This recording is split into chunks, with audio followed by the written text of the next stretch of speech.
So రీసెంట్గా 4-5 months back కలిసిన director కూడా ఆ రోజు చెప్పి అంటే ఆ రోజు చక్కగా బ్లాక్ చేశారు. ఫియర్ ఉంది, now you are straight forward, నేను ఇది కాదు అని చెప్పి ఓపెన్ స్టేట్మెంట్ ఇచ్చి you came out and you spoke strongly with him. So ఇప్పుడు అలాంటి వాళ్ళతో అలా మాట్లాడడం రేపు he might become a big director and ఫ్యూచర్లో ఈ అమ్మాయితో వద్దు అని చెప్పి ఆయన వేరే వాళ్ళకి చెప్తాడు అన్న థాట్ ఏమన్నా, అలాంటి భయాలు ఏమన్నా ఉన్నాయా? ఏమవుతుందండి, మహా అయితే సి ఇలా నన్ను ఫస్ట్ టైం ఒక కాల్లో మాట్లాడింది అదే ఆయన ఇంకో అమ్మాయితో ఇట్లా పిలిచిన ప్రతి అమ్మాయితో ఇట్లానే మాట్లాడి ఉంటారు. So do you think such kind of films will, నేను చెప్పిన ఫస్ట్ డైరెక్టర్ ఫ్లూక్ లో హిట్ అయిపోయింది సినిమా. దాంట్లో నేను సినిమా మొత్తం మళ్ళీ 3-4 టైమ్స్ చూసాను. జనరల్లీ నేను ఫిల్మ్ లవర్, సినిమా హిట్ అయినా ఫ్లాప్ అయినా నేను చూస్తాను. సో అది ఫ్లూక్ లో హిట్ అయిపోయింది.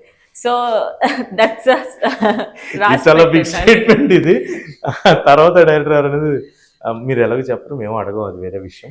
సో ఇప్పుడు కూడా నేను అదే చెప్తాను. ఫ్లూక్ అని అంత ఓపెన్ స్టేట్మెంట్. తర్వాత చేసిన ఏది హిట్ అవ్వలేదు ఆయన? తర్వాత చేసిన హిట్ అవ్వలేదా? ఇంకా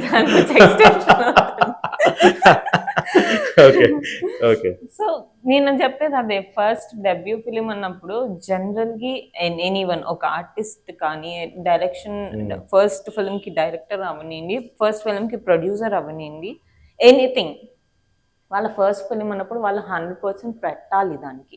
ఎందుకంటే మళ్ళీ నీకు ఇది ఉంటేనే నీకు నెక్స్ట్ సినిమా.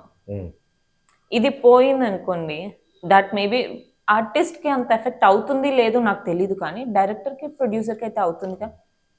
డబ్బులు పోతాయి. ఇంకోటి ఆ డైరెక్టర్కి ఇంకో 5 years పడుతుంది. ఆ 5 years ఆయన ఉంటారా లేదా అనేది మనకు తెలీదు. సో ఫస్ట్ ఫిలిం అనేది ఎప్పుడు అంత ఎఫర్ట్స్ మీ ప్రాణం పెట్టి చెయ్యాలి. దాంట్లో మీరు ఇట్లాంటి ఇన్వాల్వ్మెంట్ ఎందుకు చేస్తున్నారు అనేది what I felt bad. Maybe మీకు పేరు ఇది వచ్చిన తర్వాత ఇట్స్ అ డిఫరెంట్ జోన్ ఏమో, కానీ this is not the right time అనిపిస్తుంది నాకు. ఓకే. సో ఎప్పుడన్నా అంటే అమ్మ ఈపీగా పనిచేశారని చెప్పారు కదా, at any point of time did you feel like నేనే ఒక కథ రాసుకుని నన్ను నేనే డైరెక్ట్ చేసుకుంటే బెటర్ అని థాట్? లేదండి, but I like writing. I like రాసారు ఏమన్నా ఉన్నాయా అవి? అంటే నేను ఊరికే రాస్తూ ఉంటాను, but I'm not very sure, very serious to do it very soon, but maybe future. So bold characters అంటే ఇప్పుడు ఫోటోషూట్ వేరు, బోల్డ్ క్యారెక్టర్స్ వస్తే are you willing to do it on the screens?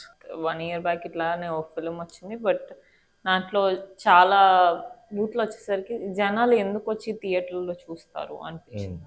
ఆ థాట్ వచ్చింది.